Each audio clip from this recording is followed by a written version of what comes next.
खूब जोर से बाजे बजने लगे। सभी ने मनोहर मंगल साज सजे, सुंदर मुख और सुंदर नेत्रों वाली तथा कोयल के समान मधुर बोलने वाली स्त्रियां झुंड के झुंड मिलकर सुंदर गान करने लगी। जनक जी के सुख का वर्णन नहीं किया जा सकता, मानो जन्म का दर्दी धन का खजाना पा गया हो। सीता जी का भय जाता रहा।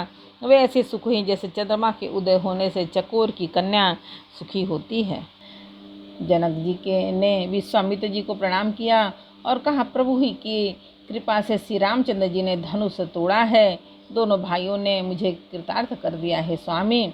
अब तो जो उचित हो सो कहिए।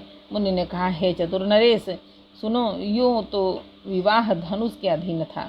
धनुष के टूटते ही विवाह हो गया। देवता, मनुष्य और नाग सब किसी को यह मालूम है। तथापि तुम जाकर अपने कुल का जैसा व्यवहार हो ब्राह्मणों कुल के बूढ़ों और गुरुओं से पूछकर, और वेदों में वर्णित जैसा आचार हो वैसा करो। जाकर अयोध्या को दूत भेजो जो राजा दशरथ को बुला लावे।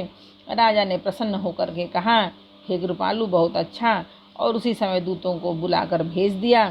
फिर सब महाजनों को बुलवाया और सब ने आकर राजा को आदरपूर्वक सिर नवाया। राजा ने कहा, बाजार, रास्ते, घर, देवालय, सारे नगर को चारों ओर से सजाओ। महाजन प्रसन्न होकर चले और अपने अपने घर गए। फिर राजा ने नौकरों को बुला भेजा और उन्हें आज्ञा दी कि विचित्र मंडप सजाकर तैयार करो। यह सुनकर वे सब राजा के वचन सिर पर धरकर और सुख पाकर चले। उन्होंने अनेकों कारीगरों को बुला भेजा जो मंडप बनाने में कुशल और चतुर थे।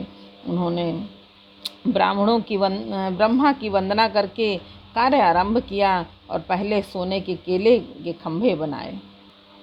हरी हरी मड़ियों, पन्ने और पत्ते और फल बनाए और पद्मराग मड़ियों, माणिक के फूल बनाए।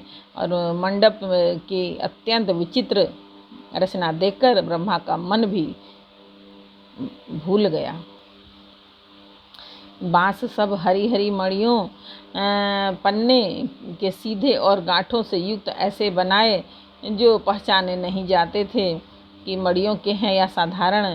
सोने की सुंदर नागबेली, पान की लता बनाई जो पत्तों सहित ऐसे भली मालूम होती थी कि पहचानी नहीं जाती थी। उसी नागबेली के रचकर और पच्चीकारी करके बंधन बांधने की रस्सी बनाए। बीच बीच में मोतियों के सुंदर झालरें हैं। माणिक, पन्ने, हीरे और फिरोजे, इन रत्नों को चीरकर, कोरकर और पच्चीकारी करके इनके लाल, हरे, सफ़ेद और फिरोजी रंग के कमल बनाए। भौरे और बहुत रंगों के पक्षी बनाए जो हवा के सहारे गूंजते थे। खंभों पर देवताओं की मूर्तियां गढ़कर निकाली जो सब मंगल द्रव्य लिए खड़ी थीं। गज मुक्ताओं के सहज ही सुहावने अनेक तरह के चौक पुराए। नीलमणि को कोर कर अत्यंत सुंदर आम के पत्ते बनाए। सोने के बौर, आम के फूल और रेशम की डोरी से बंधे हुए पन्ने के बने फलों के गुच्छे सुशोभित हैं। ऐसे सुंदर उत्तम बंधनवार बनाए मानो कामदेव के फंदे सजाए हों। अनेकों मंगल कलश और सुंदर ध्वजा, पताका, पर्दे और चमर बनाए जिसमें मड़ियों के अनेकों सुंदर दीप हैं। उस विचित्र मंडप का तो वर्णन ही नहीं किया जा सकता। जिस मंडप में श्री जानकी जी दुल्हन होंगी, किस कवि की ऐसी बुद्धि है जो उसका वर्णन कर सके। जिस मंडप में रूप और गुणों के समुद्र श्री रामचंद्र जी दूल्हे होंगे, वह मंडप तीनों लोकों में प्रसिद्ध होना ही चाहिए। जनक जी के महल की शोभा जैसी शोभा है, वैसी ही शोभा नगर के प्रत्येक घर की दिखाई देती है।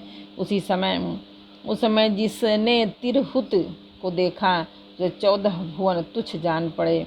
नगर जनकपुर में नीच के घर भी उस समय जो संपदा सुशोभित थी, उसे देखकर इंद्र भी मोहित हो जाता था। जिस नगर में साक्षात लक्ष्मी जी कपट से स्त्री का सुंदर वेश बनाकर बसती हैं, उस पुर की शोभा का वर्णन करने में सरस्वती और शेष भी सक जाते हैं। जनक जी के दूत श्री रामचंद्र जी की पवित्र पुरी अयोध्या में पहुँचे।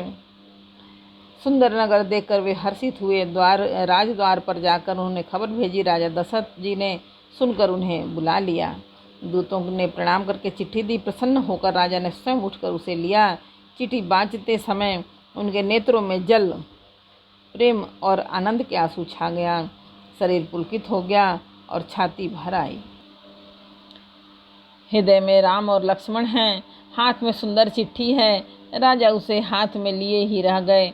खट्टी मीठी कुछ भी कह न सके। वे धीरज धरकर उन्होंने पत्रिका पढ़ी। सारी सभा सच्ची बात सुनकर हर्षित हो गई।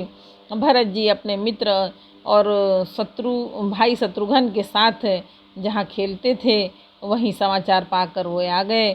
बहुत प्रेम से सकुचाते हुए पूछते हैं, पिताजी चिट्ठी कहाँ से आई है?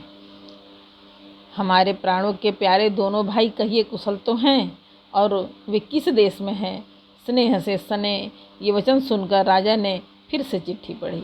एक बार बोलो रामायण मैया की जय। रामचरितमानस के बालकांड का 5वां समर्पण। जय श्री राम जानकी पवन पुत्र बजरंग बली, भोलेनाथ माता आदि सब।